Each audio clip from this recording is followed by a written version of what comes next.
This project is not just an examination of conditions and treatment, but also at the importance of integration and development.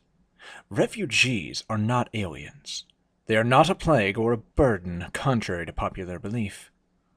These people, while fleeing oppression and destruction, are still people with skills. They could have been doctors, lawyers, teachers, or farmers. These people bring with them opportunity for the country in which they settle. The world has had problems incorporating refugees to a degree. They are stigmatized, left in island camps with little resources, or even die trying to escape the place they are running from. Regardless of what is going on in external circumstances, the refugees cannot be simply viewed as a burden.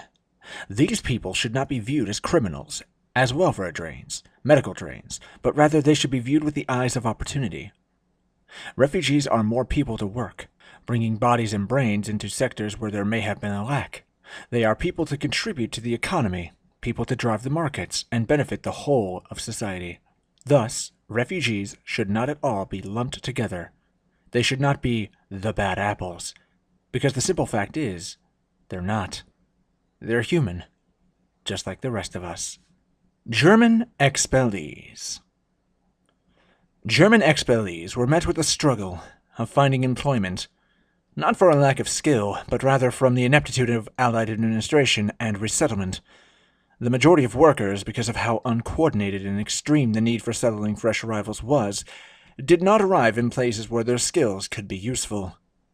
The group who bore the brunt of this circumstance were the Sudetendeutsche.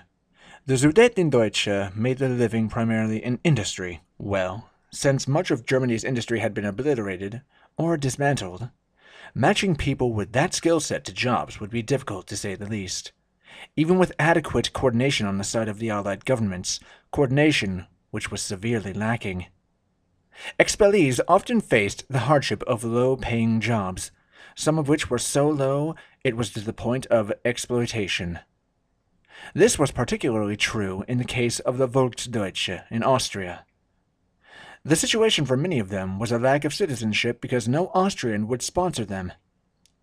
This led to an easily exploitable population because the residency permits needed to be renewed every 3 to 6 months. Employers and landlords alike exploited this. Other practices, such as those of farmers who would take Volksdeutsche from camps for the busy summer periods. After the busy season, they were returned to the camps. In 1952, the Austrian Federation of Trade Unions lifted the labor restrictions on Volksdeutsche, allowing them to be hired on terms of equality with Austrian workers in all fields other than the medical professions. Expellee workers didn't face the same legal obstacles, but also did not enjoy the freedom of action. They could be compelled to fill certain vacancies in the labor market, and some unscrupulous labor offices fell into the habit of descending upon expulsion trains as they arrived at transit camps. They would coerce the more productive-looking workers into the hard-to-fill occupations. Even in these rather dire situations, people found ways to try and get work. They tried to contribute to the economy for themselves and their families.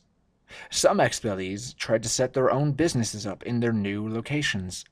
The most notable examples were the glassblowers and jewelry workers of Jabloni and Nisu. After they had been expelled from Kaufbeuren and Bavaria, they founded a new town, New Gablons. They restarted the production of their goods in a disused munitions factory, and by 1947, nearly 1,000 Gablonzers had re-established themselves in their traditional occupations, the products of their industry contributing to West Germany's export earnings. Unfortunately as well, even in their homeland, the reception of new-coming German expellees wasn't exactly open arms. In many cases, they were met with a cold homeland. The settled community was already struggling to survive, and the arrival of masses of newcomers whose claim to Germanness was often regarded as questionable was too much of a burden to bear. An Allied officer remarked that the settled community in the British zone did not hesitate to ignore their legal requirement to accommodate new arrivals, stating that, at best, they would get the minimum required by the law, and at worst, accommodation barely fit for cattle. The Allied policy overall in this situation was not to induce the native-born population that the expellees were fully equal members of the German nation, but rather to convince the expellees that they were here to stay. Part of overcoming the hardship of integration and contribution is overcoming perceptions. This is applicable to both the population who is integrating as well as the one being integrated with. The hostility in the German example exemplifies that poor perception and reception can result in subpar, if not outright dangerous conditions. There is this stigma in America about immigration largely being this process by which people come to the country illegally. Even Syrian immigrants and refugees note this connection, and quickly voice that their own opinions about legal migration are far different than that of illegal migration. However, with this in mind, many U.S. residents still view these legal migrants in the negative light of illegality or economic drain. A Pew Research Center study found that 59% of registered American voters do not approve of the acceptance of Syrian refugees. The rise of and continued existence of ISIS not only damaged relationships with nations neighboring Syria, it also created a fear of the refugee population. One interviewee being quoted as saying, "I think ISIS is smart enough to embed terrorists in the refugees." That concern is echoed in most Americans, and other concerns such as the refugees potentially taking jobs. The main deterrent and concern, however, is the threat of terrorism. The proliferation of social media has only helped to spread views of people, whether they be truth, fact, or simply opinion, helping to create and perpetuate stigmas of refugees, being able to portray them as victims while simultaneously as threats. Part of the issue of refugees being able to contribute to and help develop the country, contributing to the economy, are those stigmas and barriers. But once these are overcome, how can refugees help? How does integrating refugees and their culture into society help to diversify, develop, and strengthen the national culture and economy? Refugees are people simply looking for relief from a situation which is destructive to them. The people are looking for and need ways to support their families and themselves. Some nations help provide jobs, aiming to help the refugees secure themselves. Germany, for instance, in Berlin, the transit officials are training refugees to be bus drivers. This kind of public sector job serves two purposes. The first is, of course, employment. Jobs are a great way for the refugees to interact with the local population, and these kinds of jobs in the public sector are very visible, meaning that it helps alleviate some of the stigma around refugees. Refugees contribute heavily to the labor force, and some people view this as competition for local workers, but they are incorrect in this assumption. Refugees are typically competing for different jobs than the locals, and in fact it has been found that locals do better in economies where there is a high refugee population, because in response to the large presence of refugees, locals will usually specialize in jobs that are better paid and require a different skill set. Refugees also encourage entrepreneurship at higher rates than natives. This likelihood is partially because of the already risky action they have already taken. They are more likely to take risks in the business sphere as well. The creation of new businesses creates more jobs for everyone, not just other migrants. The Rand Corporation recently completed a study including interviews with stakeholders. A survey of 1,800 Syrian households and 450 private companies. The findings were, primarily, that Syrians wanted to work and contribute to their own livelihoods, but faced many obstacles to that path. In particular, their mobility. In Turkey, Jordan, and Lebanon, for instance, refugees can add value to the economy if trained in middle-skilled jobs, and can relocate to areas where manufacturing firms need skilled workers. One study has found that Syrian refugees have invested almost $334 million into the Turkish economy, with more than 10,000 Syrian-owned businesses employing an average of 9.4 workers. Shifting the conversation more towards the U.S., how important are refugees to the United States' economic development? First, Syrian refugees, contrary to popular belief, are likely to be participating in the labor force in the United States, and the little bit of investment and help they receive on entry is a net positive investment.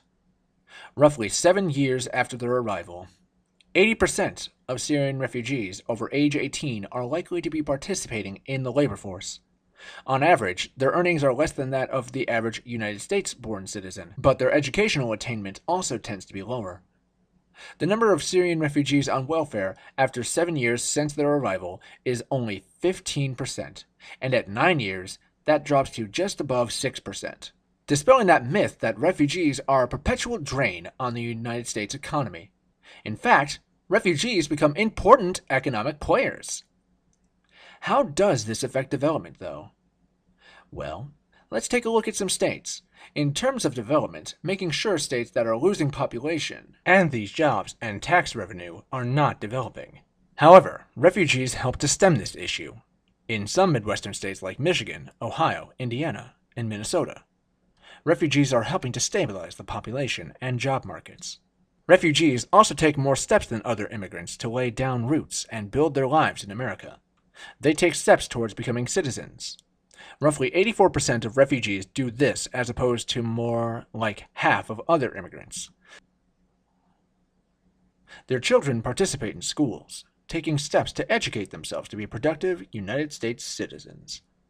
Syrian refugees in the United States are becoming a part of the community, and the issue of overcoming the stigma and fear is the primary barrier to effective integration. Syrian refugees help to stabilize places in need.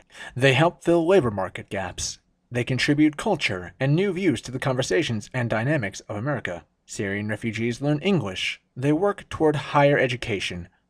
Syrian refugees actively try and integrate into society. Conclusions.